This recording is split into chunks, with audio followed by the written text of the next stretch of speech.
Child rearing wisdom from non-parents. It's time to find out what you blog and real voices from the parenting world. Perspectives you won't get anywhere else.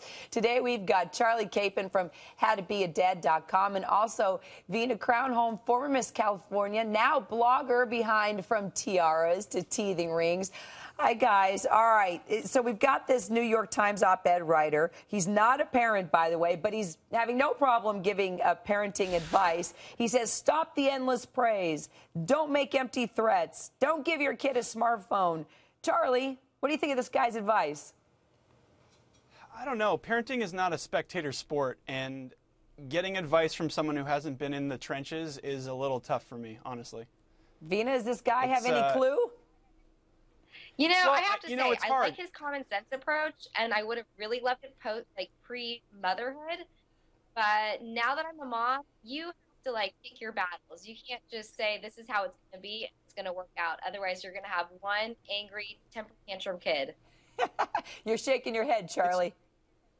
It's hard. People I've talked to about war, and I don't like war analogies, but with parenting, it's sort of like you're there and you're in the foxhole.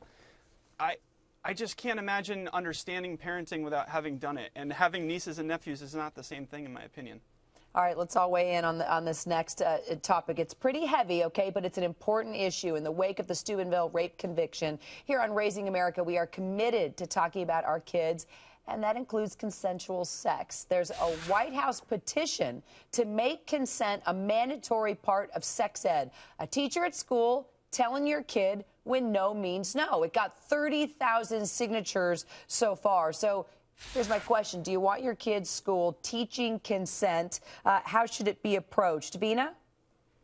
Well, I've always been a huge advocate of having schools kind of reiterate what you're already teaching at home.